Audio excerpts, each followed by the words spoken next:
Paris Perspective. Well, as we gladly bid farewell to 2020 and earnestly head into 2021 with cautious optimism, one of the many thorns in our side for the past 11 months or so was the Brexit transition period. Now, this delay in fully implementing the UK's withdrawal from the European Union was set up to allow extra time to negotiate a divorce settlement that would be acceptable to both parties and put in place a roadmap for the future relationship, so-called, between the EU and Britain.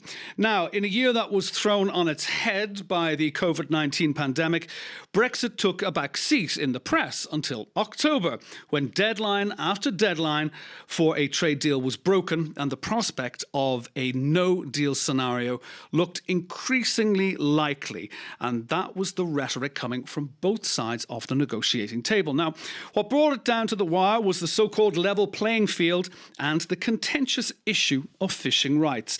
But on Christmas Eve, after extended negotiations, a last-minute deal was clinched, and both Brussels and London breathed a collective sigh of relief. Now, for today's edition of Paris Perspective, I'm joined by Colin Hay, who is a specialist in British politics at the Paris Institute of Political Studies, and that's better known as Sciences Po to me and you. Colin, great to have you on the programme today. Nice to be back. Now, look, let's have a look at the timeline here. On the December the 24th, the news did indeed break that a trade deal had been snatched from the jaws of oblivion. And, well, all the antagonistic, vitriolic tone of dialogue that we've been hearing over the last 4 years appeared to evaporate, and kind of togetherness, well, be feigned or otherwise, took centre stage. We were all great neighbours. We had our shared ideals, historical ties, and general goodwill shone around. But what's in it now for the United Kingdom? What comes next? Well, it's a very good question. I mean, I think you're right. The tone changed dramatically on the 24th with this deal clutched from nowhere, it seemed. That said, I think most commentators thought it was always likely that we would get to a point where the deal would be struck, and this deal is a very thin deal. What's for Britain? Well, the good news for Britain is that it does allow Britain to continue to sell goods in goods markets, not in service markets, with access to the European Union on a non-tariff basis, as long as it doesn't diverge from the regulatory regime, broadly speaking, of the European Union. That's good news, and it's certainly better news than if there hadn't been a deal.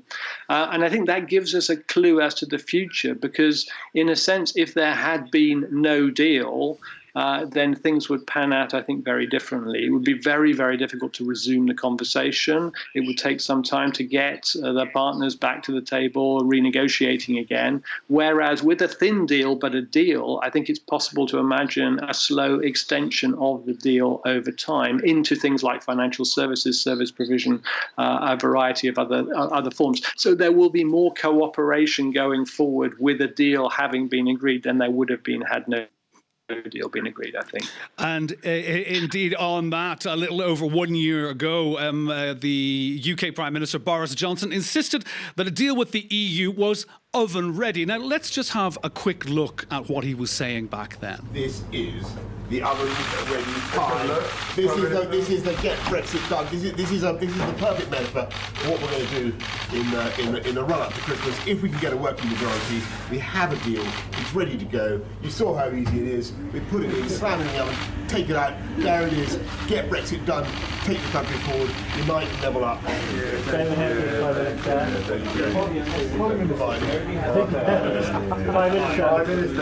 Well, as we saw there, that was Brexit pie, that was oven ready. And, well, Boris Johnson back at the time was saying that was the best metaphor for getting Brexit done. But political metaphors aside, Colin, do you believe that Boris Johnson actually believed his own shtick on Brexit being oven ready and ready for the British people to, scoff down their throats? Well, that too is a good question. And it depends a little bit what one takes the shtick to be, because it's been sort of rather reinterpreted. I think most British citizens at the point at which it was said assumed that what Boris Johnson was talking about was the final deal, the deal that was clutched, as it were, out of the air on the 24th of December, and it was clear that that wasn't oven ready. Otherwise, it wouldn't have been clutched out of the air on the 24th of December. It would have been signed, sealed, and delivered a lot earlier.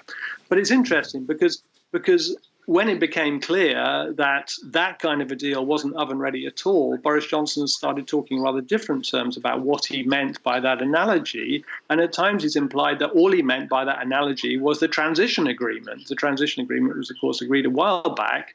But also, he's also started talking in a sort of third sense as to what this pie could be. The pie was also referred to sometimes as the Australian deal. The Australian deal, of course, being no deal at all. So the contents of this pie varied between nothing and quite a lot, and have changed over time. So it was a nice piece of political rhetoric, but it was never very clear what it meant. Yeah, and this is the other thing that kind of it was a bit of a pie in the face, really, for Boris Johnson himself. It was during the final days of the negotiations.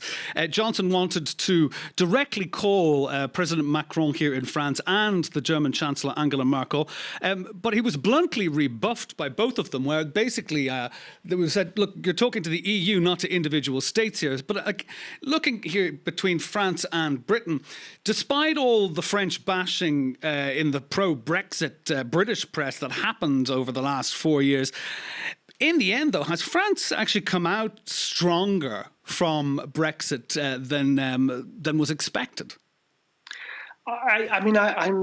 I'm not sure that's quite the right way of looking at it. From my perspective, Brexit was always going to produce economic costs on both sides. And because France has a lot of trade with the UK, not least with respect to fishing, then France was always going to suffer from a deterioration in terms of trade between the UK and the EU, and that will turn out to be the case.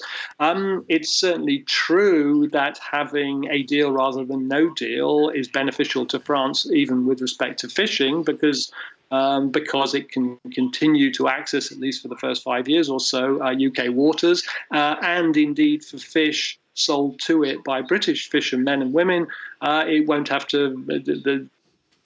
There won't be a 13, 14%, whatever it was, tariff on it either. So we're in a situation which is better for France than it could have been.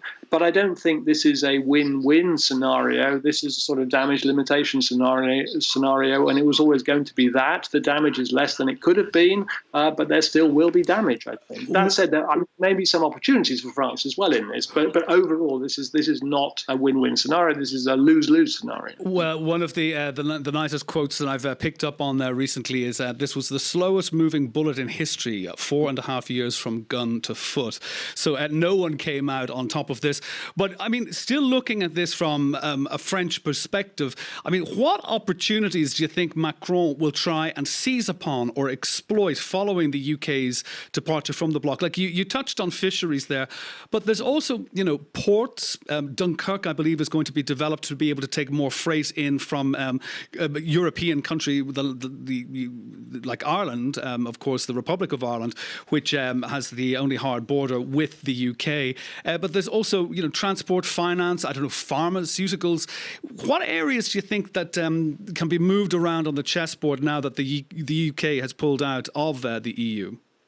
Well, all of those are areas in which France will seek to maximise, maximise its gains, but actually minimise its losses. I mean, when you talk about ports, I think you're right that there will be a significant change in what's coming into French ports and where it's coming from, above all. It's not entirely clear to me that means more will be coming into French ports, and therefore, again, we're talking more about damage limitation and reorientation and compensation and adaptation to a changed situation.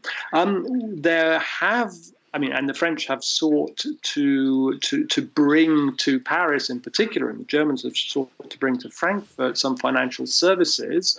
And it's true that there may be some financial services gains there. So finance is a potential gain there. But actually, the French and the Germans have been trying to do that for well over a year, with not a massive change in the distribution of where bankers work. So these gains have not been massive.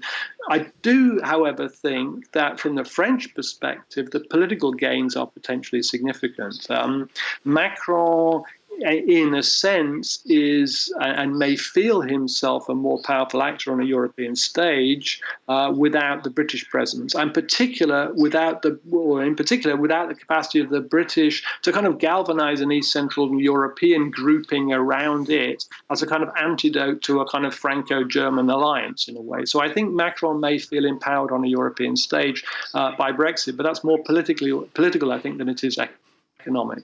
Now, I want to just briefly go back to the whole issues of fisheries. I mean, this was something that, I mean, a lot of people who are maybe, say, new to what exactly what was going down to the wire with these Brexit negotiations, a big kind of interrogation, question mark over their head saying, why fisheries? Because, I mean, fishing became a massive sticking point at the end. And even though fisheries only contributes a fraction, I mean, I think it's like 0.1% or something along those lines of the GDP of the UK, and it only employs around 14,000 people. But of course, it was central to the whole rhetoric of the reason the UK wanted to leave Britain and take back control. It was all about the sovereignty of fishing rights, and you'd be crazy to be able to give up their fishing rights. And at the end of the day, there's always been a low-level war between France and the UK. This has been going on for decades between fishing grounds and fishing rights.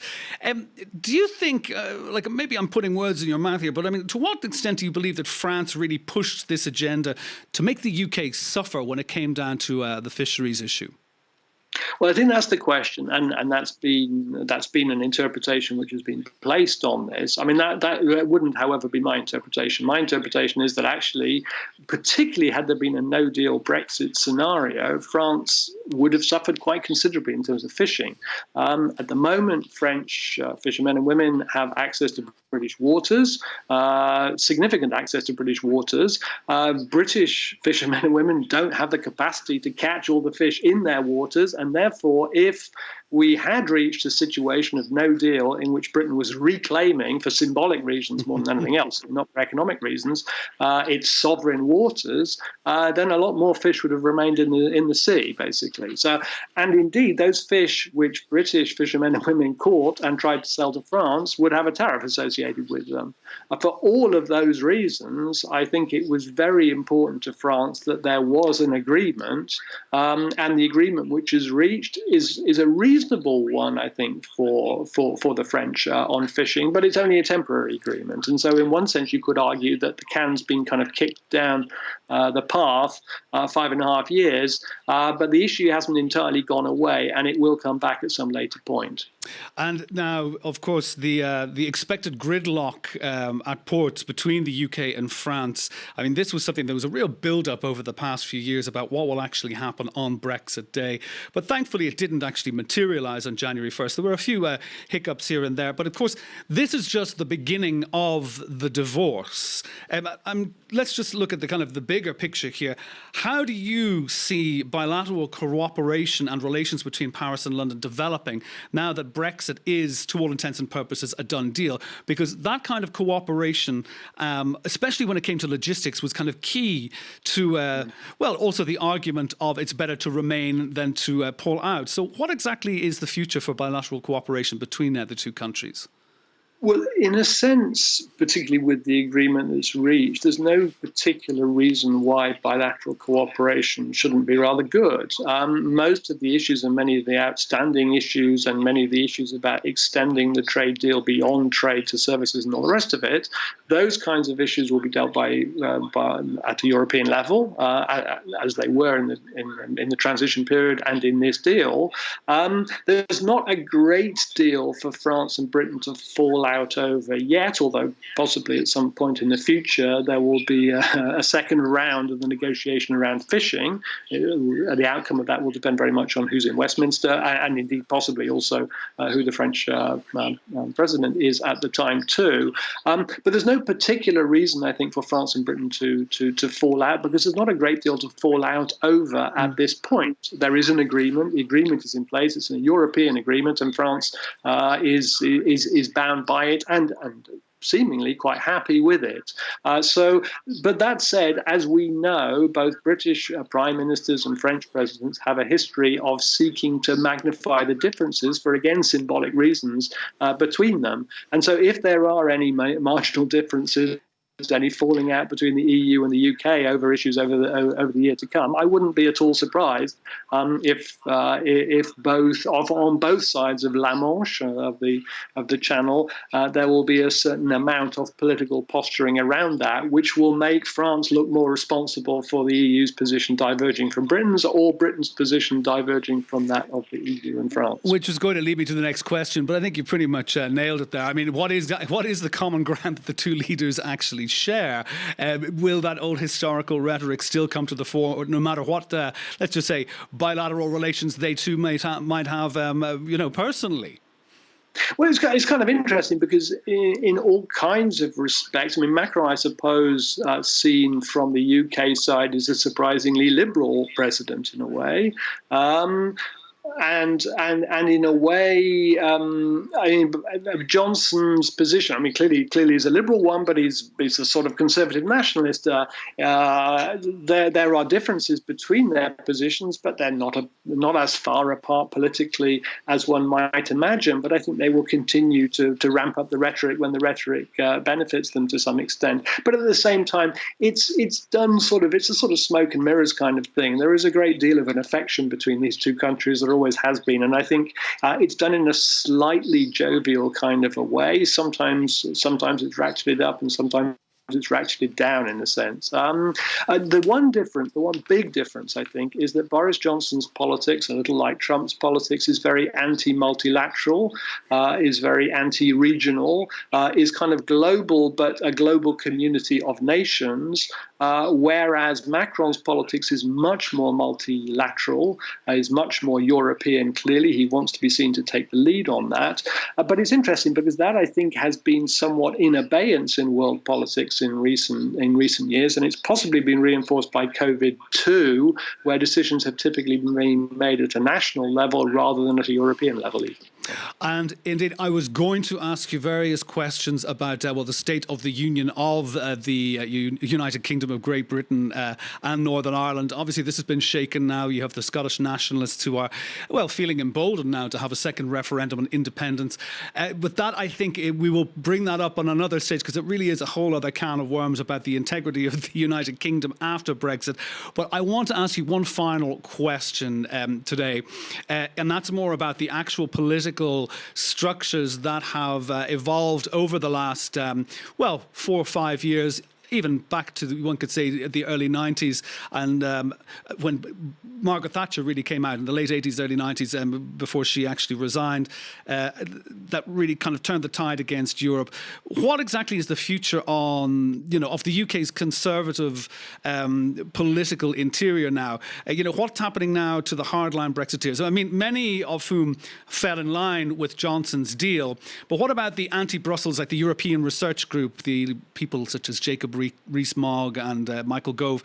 And then, of course, there's the more extremist agitators that came to the fore in the past 4 to 5 years, and that, of course, was UKIP and the Brexit Party with Nigel Farage. I mean, in the future, do you think the Tories are going to continue their swing to the right, or will they try and find, trying to reclaim maybe the middle ground of British politics?